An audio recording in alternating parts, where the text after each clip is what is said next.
ऐका ना, मागच्या व्हिडिओमध्ये आपण बघितली मसाला भेंडी. आता ह्या व्हिडिओमध्ये भेंडीचाच एक दुसरा प्रकार बघूया. हिरव्या मिरच्याची भेंडी छान होते, मोकळी मोकळी होते, छान लागते पोळीसोबत, खूप भारी लागते. डब्यात टिफिनमध्ये द्यायला मुलांनाही आवडते आणि मस्त तिची चवफी काहीतरी मसाला भेंडीपेक्षा खूप वेगळी लागते. तर चला तर मग अगोदर बघूया कशी रेसिपी कशी केली. तर मी एक पावशेर भेंडी घेतली, तिला स्वच्छ पाण्याने धुवून घेतली.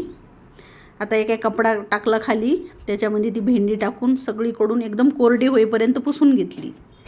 हे बघा, स्वच्छ पुसून घ्यायची म्हणजे चिकट भेंडी होत नाही आणि मग तिला पाणी पण सुटत नाही. आता भेंडी ना कापून घ्यायची, पुढचा टोक आणि मागचा टोक ना कापून टाकून द्यायचा.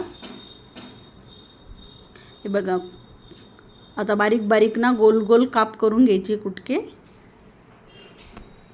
हे बघा, अशी कापून घ्यायची, बारीक कापून घेतली मी. आता लंबे चिरू शकता आपल्या पसंतीनुसार.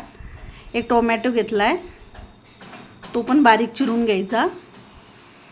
म्हणजे टमाटर टाकलं ना तर छान आंबट तिखट आंबट फ्लेवर लागतो त्याचा, मस्त लागते. आता एक कढाई ठेवली तापायला, त्याच्यामध्ये एक छोटी वाटी ना शेंगदाणे भाजून घ्यायचे, लाल होईपर्यंत भाजून घ्यायचे, सगळे हलवून घ्यायचे. कारण स्टीलची कढाई असल्यामुळं ना लवकर शेंगदाणे करपतात, त्यामुळे ना थोडंसं 1 मिनिटभर हलवूनच घ्यायचं, सारखं हलायचं.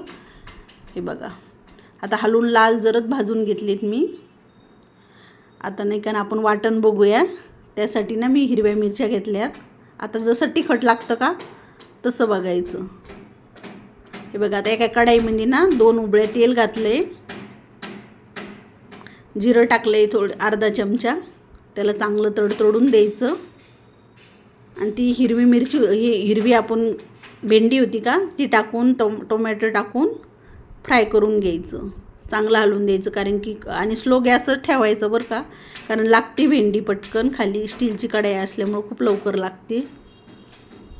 हे बघा, सगळीकडून हलवून घ्यायचं, 1 मिनिटभर हलवून द्यायचं सगळं, कारण चिकट बिलकुल होत नाही भेंडी, खूप छान लागते. आता वाटण वाटून घेऊया.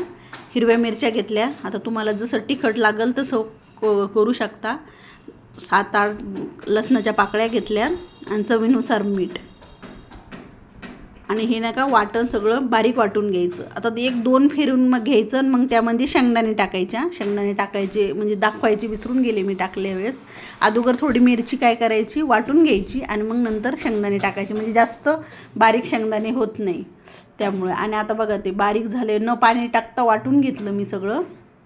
आता त्या फ्राय केलेल्या भेंडीमध्ये ते नाही का वाटण सगळं टाकून द्यायचं हिरव्या मिरच्याचं. हे बघा, आणि 1 मिनिटभर हलवून घ्यायचं. बघा आत्ताच किती सुक्की झाली. हे बघा, सगळं कुडून हलवून घ्यायचं. जास्त तेल लागत नाही, तेलकट होत नाही, डाएटला पण छान असते बरं का. हे बघा, 1 मिनिटभर झाकण ठेवायचं, जास्त नाही, फक्त नरम होईपर्यंत भेंडी. हे बघा किती मोकळी झाली आणि छान लागते, खूप भारी लागते.